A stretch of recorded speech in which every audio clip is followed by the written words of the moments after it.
తిరుపతి జిల్లాలోని రైల్వే కోడూరులో విద్యా చైతన్యానికి ప్రతీకగా బడి పిలుస్తోంది కార్యక్రమం ఘనంగా నిర్వహించారు. Doctor Ramesh Nath Lingutla reach global foundation సౌజన్యంతో జిల్లా కలెక్టర్ డాక్టర్ వెంకటేశ్వర్ గారి సారథ్యంలో జిల్లా విద్యాశాఖ అధికారి కెవిఎన్ కుమార్ ఆధ్వర్యంలో ఈ కార్యక్రమం చేపట్టడం విశేషం. తిరుపతి జిల్లాలోని 36 మండలాల్లో 36 రోజులపాటు ప్రభుత్వ పాఠశాలల్లో విద్యార్థుల నమోదు పెంపొందించడం, బడి బయట ఉన్న చిన్నారులను తిరిగి పాఠశాలల్లో చేర్పించడమే ఈ కార్యక్రమం ప్రధాన లక్ష్యం. ఇందుకోసం ప్రత్యేక ప్రచార రథాన్ని ఏర్పాటు చేసి ఇంటింటికి వెళ్లి తల్లిదండ్రుల్లో అవగాహన కల్పిస్తున్నారు.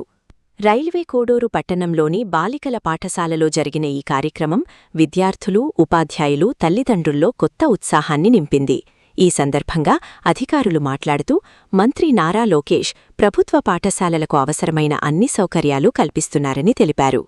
పాఠశాల ప్రారంభమైన మొదటి రోజునే సర్వేపల్లి రాధాకృష్ణ విద్యామిత్ర కిట్లు ద్వారా ప్రతి విద్యార్థికి యూనిఫాంలు, పాఠ్యపుస్తకాలు, షూస్ వంటి అవసరమైన సామగ్రిని అందిస్తున్నామని వెల్లడించారు.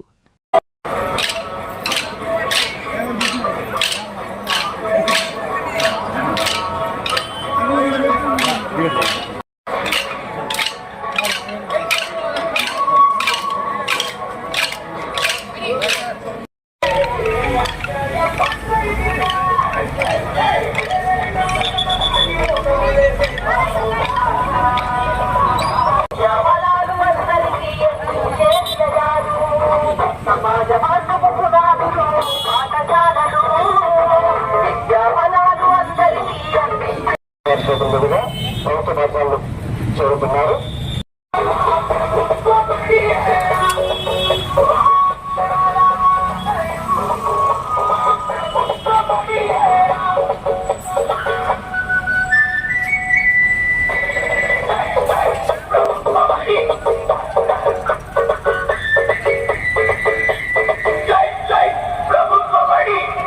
మా వీడియోలు మీకు నచ్చినట్లయితే ఎస్ఎల్ఆర్ న్యూస్ను లైక్ చేసి, షేర్ చేసి, సబ్స్క్రైబ్ చేసుకోండి.